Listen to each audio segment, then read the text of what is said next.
Es sind die ersten Bilder von der Terrorattacke auf den Weihnachtsmarkt auf dem Berliner Breitscheidplatz, aufgenommen von einer Dashcam aus dem Auto eines Augenzeugen.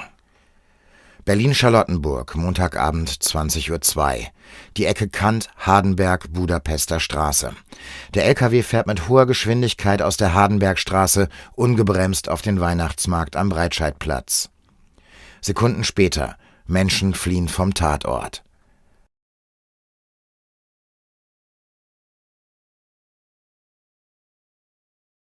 Kurz danach biegt der Augenzeuge mit seinem Auto aus der Kantstraße in die Budapester Straße ein. Dort ist der LKW zum Stillstand gekommen.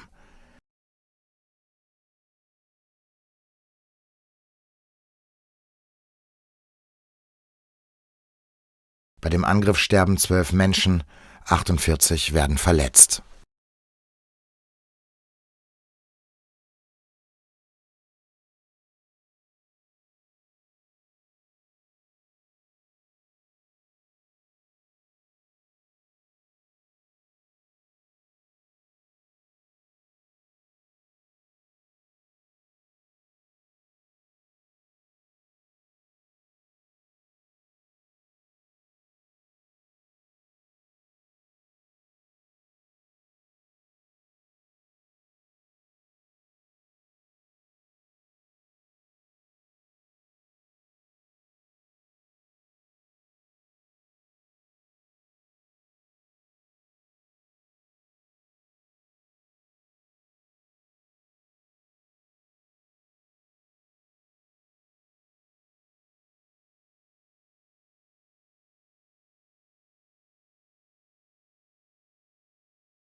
We're going to learn how CNN composited the ghost plane footage.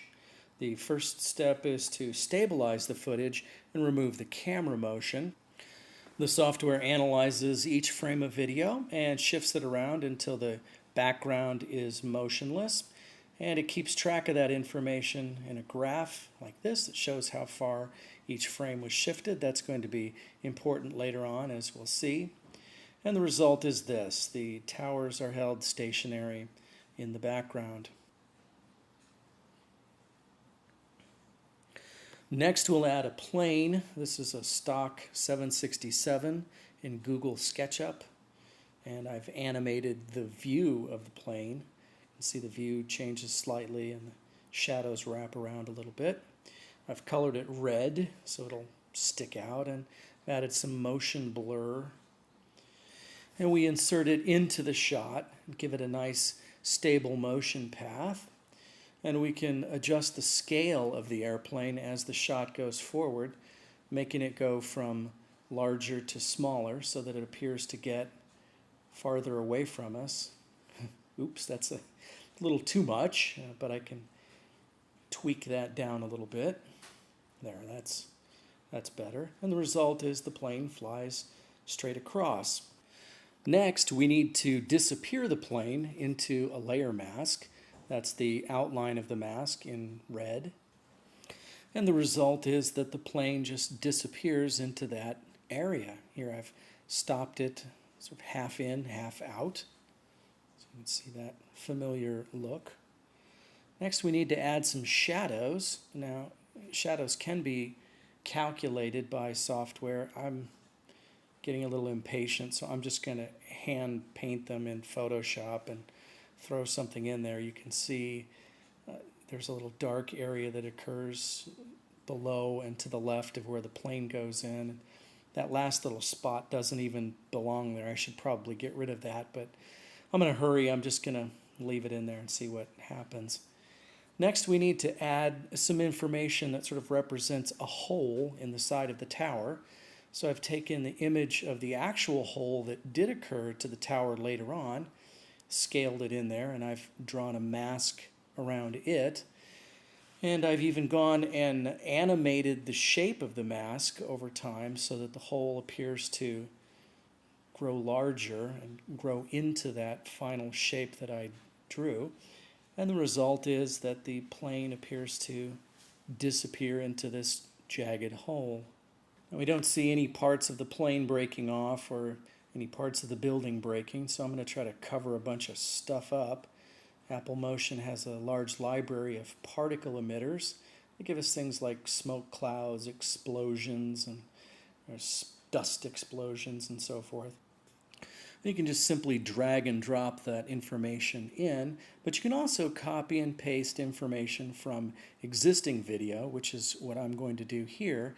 I've taken the dust explosions from the original ghost plane footage, wherever that may have come from originally, isolated it and pasted it in, covering up the nose and the engines and the hole and whatever else I didn't actually care for. And the final step is to unstabilize the footage and put back in the camera motion that we took out in the beginning. The software flips the stabilized information and applies it to everything. After we add back in the horrified voices, the result is footage that's every bit as convincing as the original ghost plane footage, which is to say, not completely convincing. In both shots, we don't see any parts of the airplane breaking or bending or twisting. We don't see any parts of the building actually breaking off. We see a hole in the building that sort of fades in. We see puffballs that just sort of magically appear. And so there are two lessons here. One is the technical lesson, learning just how this type of compositing is done. And secondly, the psychological lesson, which is that if the great masses of people are sufficiently traumatized, they'll believe anything.